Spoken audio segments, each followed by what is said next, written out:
today. So let's take a look at some of the growth opportunities as well as challenges in the low-cost carrier industry, shall we? And due to the tough competition, it actually drives this LCC to come up with new innovative service to enhance their product offering, so to stay relevant in the market. This will not only promote growth for the airline, but also help them to secure a position in the market. Yeah. The second growth opportunities for LCCs in Asian market will be the laws and regulations. Apart from competition, LCCs also have to deal with many regulations within different countries. So this actually deter their growth. So with the creation of the ASEAN Open Sky Agreement, these airlines will be able to successfully implement a unilateral agreement within the different countries. So this actually allows them to fly across the different skies of the country, and therefore without lesser restriction and therefore more opportunities for them. Okay, the third opportunity growth for LCC will be due to the economic situation in the country. Okay, so because of the better economy in the country, then more people will have the power to travel, and therefore demand for LCC will actually increase, and therefore opportunity for them. On the other side, when the economy is not doing well, it will also be an opportunity for the LCCs because more people will actually turn to LCC instead of the full service carrier. The fourth opportunity growth for LCC is operational expansion. Due to the increase of desire to fly, LCC are now constantly expanding their operation overseas. And this brings about an opportunity growth for LCC as they are able to cater to a wider market now. The fifth opportunity growth for LCC is technological advancement. With the creation of internet, LCC has brought their business online. And with technology such as online booking system, customers can now book their flights from home. Internet also allows LCC to reach out to a wider market segment at a low cost with the help of social media platforms such as Facebook and Twitter. Internet has also helped customer service, where customer can now contact with customer service officer and get their response immediately for their inquiry. Therefore, with the use of technology, LCC has cut down many manpower costs in areas such as distribution, marketing, and also customer service. The last opportunity growth for LCC is airline alliances. Airline alliances provide a variety of cost-cutting benefits such as free marketing services in global advertising campaigns and promotion. And now with alliances, airlines can now leverage on each other's networks and also sharing their facility and staff. Therefore, this brings about many benefits to customers such as lower price, more destination, and frequent flights. Thank you. Firstly, it will be the volatile fuel prices. So recently there have been a tremendous increase of fuel price. So the main factor is due to the disruption of the market supply environment. It has caused the acceleration of the prices. So airline industry will actually face an increase of operating expenses as well as low profit for them. The next challenges that airlines face will be human resource. Airline industry actually relies very heavily on human resource because they need the human resource to facilitate the service as well as to render tangibility. And human resource could actually stimulate growth for airlines because well-trained staff provides customers with better services, and these customers will actually want to come back to the airline to obtain more of these kind of services. However, in LCCs in Asia actually have the lack of talent as well as motivation, which hinders the development of the airlines.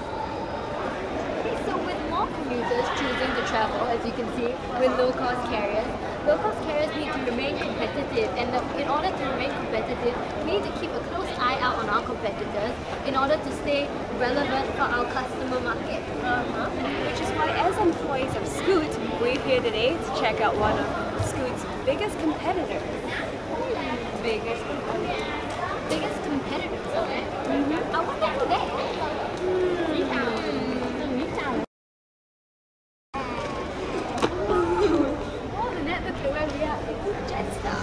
That's right, Hillary. We're here at Terminal 1. As you can see, right behind us is the Jetstar counter, and we've actually chosen Jetstar as Scoot's competitor.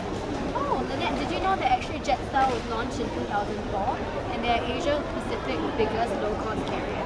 Yes, that's right. And since 2004, Jetstar has been flying passengers over 100 million passengers worldwide. Did you know that they're also a subsidiary of a bigger brand? A bigger brand? What brand? It's an Australian brand. Oh, right. So apart from Qantas having its full-service carrier, it also has its low-cost carrier, which is Jetstar, right? Yes, that's right. And Jetstar prides itself in all-day, everyday low prices. On top of that, Jetstar also has a price beat guarantee. Price beat guarantee? What's that, Lynette? Well, haven't you heard? If you find a price that is lower than Jetstar's, all you have to do is to show it to them, and they'll beat it by 10%. 10 whole percent? Wow. 10%. But Lynette, out of all the low-cost carriers in Asia, why would Scoot choose Jetstar as the biggest competitor? Well, you see, Jetstar and Scoot have many similarities. Firstly, price. Trip to Bangkok at $5.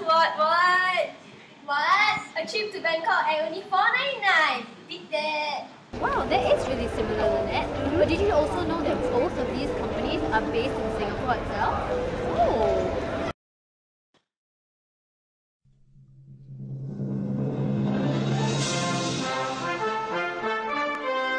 What you said just now about Jetstar being a subsidiary, but how are they close competitors to Scoot if Scoot is a company on its own? Well, that's where you're wrong, Hillary. Oh. I'm under SIA. And I'm a subsidiary under Qantas. But Lynette, if both of these airlines are both low-cost carriers, then do they also target the same target market? We target on price-sensitive travelers. And we target customers who look for pocket-friendly prices. And above all that, they also cover similar distances. We operate on mid and long-haul flights. Please, me too. Wow, Lynette, I certainly learned a lot about Jetstar. But is there any place we can go to learn more about Jetstar and how it's a strong competitor for Scoot? Well, we're in luck, Hillary, because we've got the Human Resource Executive, Mr. ZIYI, and let's hear what he has to say about Jetstar. Go. I believe there are 4 factors that led to Jetstar's success. So firstly, it will be our outstanding portfolio. Since we started operations in 2004, we had won several awards in terms of product offerings and services. So these awards include our best brand experience for low-cost carrier, and as well as best Asian low-cost carrier in 2006 and 2007. And for the second factor, it will be our high ancillary revenue. Actually, 20% of our total income comes from our ancillary charge, and as of now, our ancillary revenue has increased to about $24 per passenger.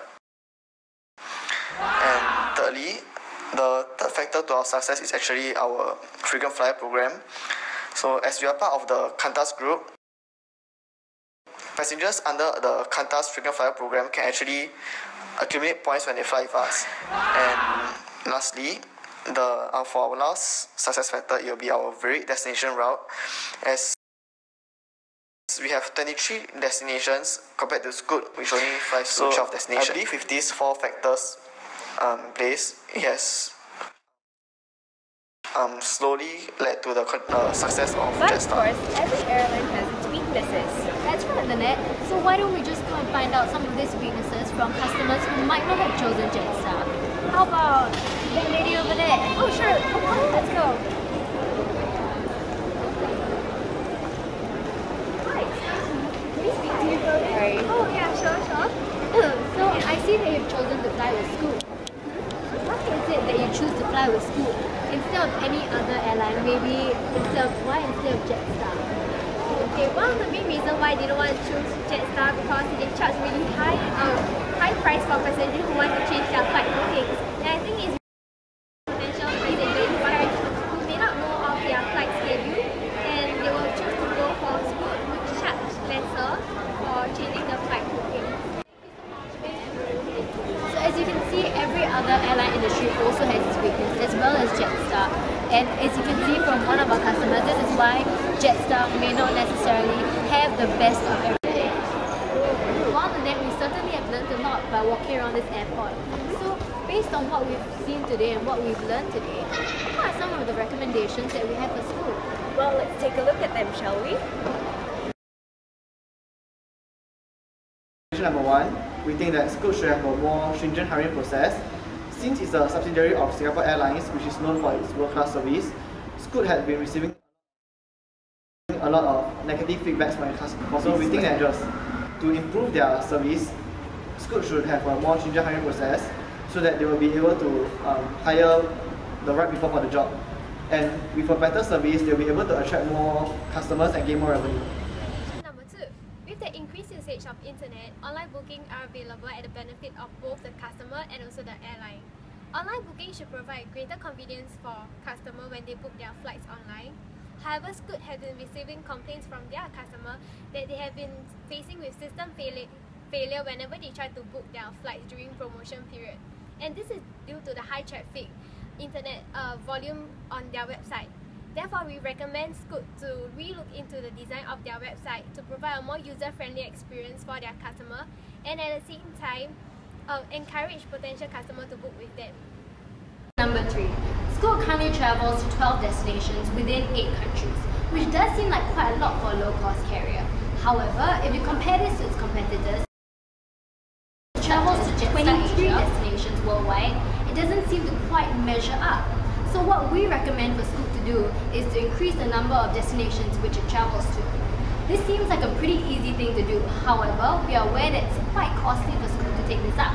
So what we have filed this recommendation under is a future recommendation for Scoot to take up once they have bettered their customer rapport and also have increased revenues that they have earned. Recommendation number 4.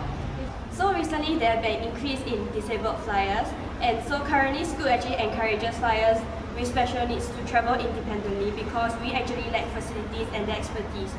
So actually this discourage potential flyers to actually train their service staff to assist this group of disabled customers and to provide respective facilities to assist this group of people, as this group of people actually contributes to Scoot's revenue too. Number 5 is to include Scoot under the KrisFlyer program. Now, frequent flyer programs are actually one of the many strategies that airlines use to retain as well as retain their customers these days. And since Scoot is a subsidiary of SIA, and SIA has been a member of Star Alliance for about 14 years now, we feel that they should include Scoot under the Star Alliance as well. That way, Scoot can tap on that to bring in more people to fly with Scoot, as well as increase credibility amongst the KrisFlyers. Wow, Lynette, I certainly learned a lot about Jetstar and its strengths and weaknesses today. That's right, Jetstar certainly is a strong competitor, but if you ask us, We prefer to fly with Scoot.